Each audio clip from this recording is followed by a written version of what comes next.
munaasabad ka duwan oo aynu sidaa u qiimayna ma jirto ilaa maalinta aynu dhalanay haddaynu nahay booliiska Soomaaliyeed oo ah 20-ka Diseembar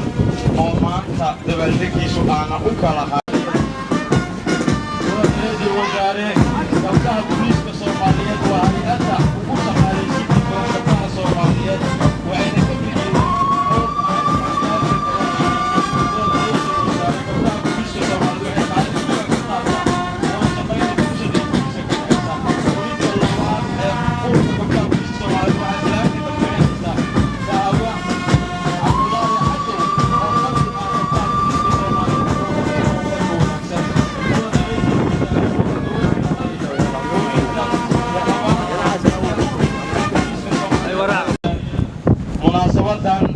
waxaa ka simannahay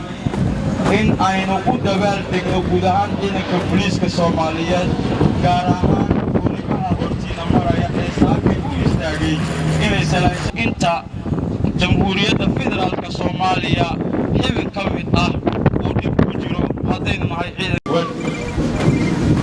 ra'iisul wasaare ciidamadu waxay isugu jiraan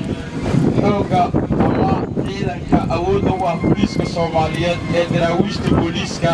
birmadka booliiska burburinta qaran isku xil saaray mudana ra'iisul wasaare wasiir taliye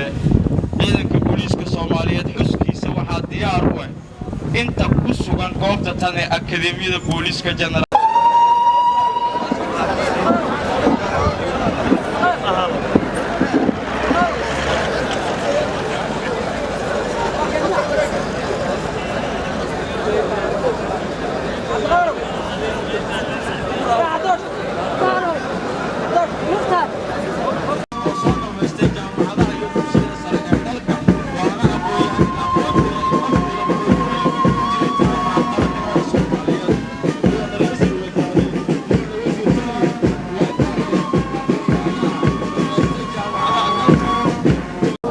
booliiska Soomaaliyeed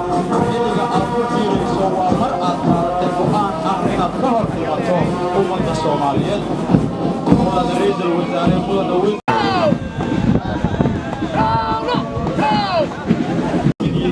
dhiigga cusub ee ku soo biiray ciidanka booliiska Soomaaliyeed